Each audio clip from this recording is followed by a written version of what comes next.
Baruch atah Adonai, Eloheinu melech haolam, hamotzi lechem min haaretz. Amen. That was a good connection.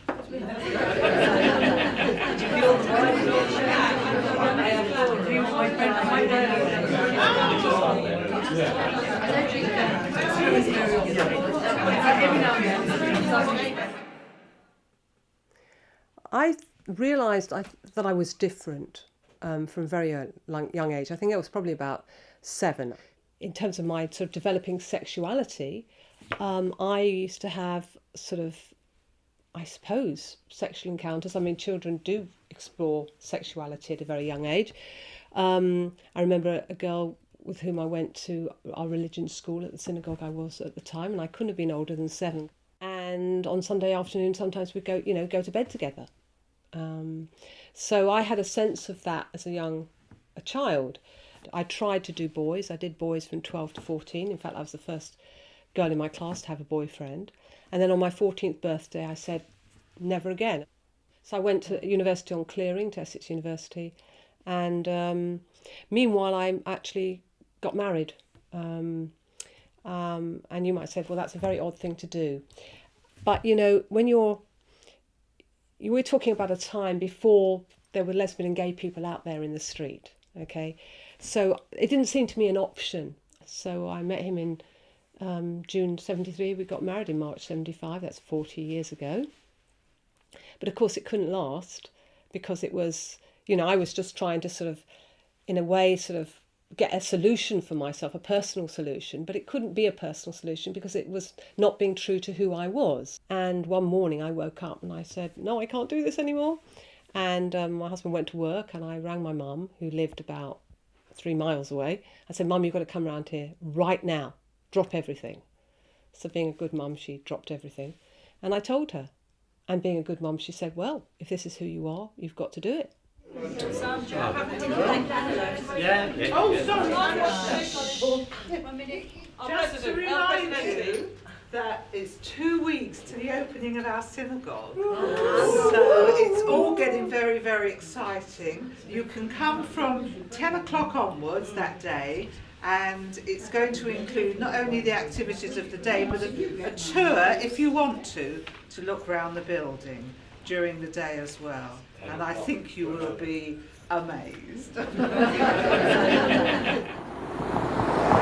Welcome to Brighton and Hove Progressive Synagogue. At the moment it looks a bit like a building site. What is going to hit you when you come into this sanctuary when it's complete is the Ark. The Ark is the Holy Ark which houses the Torah scrolls. And what's unique about our Ark, as you can see from the beginning of the struts there, the whole of that area that you can see as a structure, a wooden structure, is going to be a rainbow. And choosing the rainbow for the Ark was very important to us. But of course the rainbow has also been adopted since the 1980s by the LGBT community as a symbol of inclusion of everyone. And for our community, which is completely inclusive of LGBT, of people in mixed relationships, of everyone, we wanted this symbol of inclusion to be very, very powerfully there to everybody who comes into the synagogue. So I remember once on a Saturday afternoon being on Hampstead High Street with our table about anti-apartheid, telling people about the terrible things that were happening, and somebody came past and started screaming at me, they should have gassed you all. And what I felt was, with all this going on, that here I'm a Jew, I've always felt I was Jew, but I really didn't know much about being Jewish. I left, the religion school, which we used to call Cheder, which means a room, when I was 8 and a half. What did I know? And I thought I needed to know more about what it was to be Jewish. I didn't want to be defined by anti-Semitism.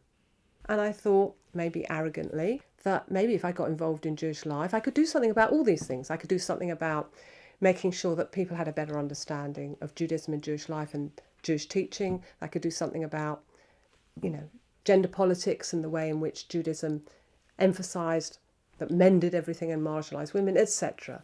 So that's basically why I decided to become a rabbi. And in fact, 3 weeks before the end, the then executive director of the Reform movement called me into his office in order to tell me that he knew I was going to be ordained and there was nothing he could do about it, but he wanted me to know that he was completely against it. After I'd had my congregation, lots of people said, how can you do that? There's prejudice. And I said, well, how do you think you're going to change prejudice? You change people's hearts and minds, and you do that by engaging with people.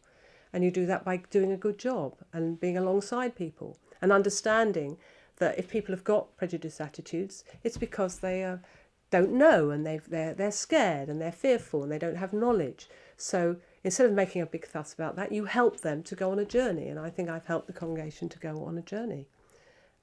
So I actually am very optimistic. And in fact, I adopted in 1998 a middle name for myself, which is Tikvah, which means hope.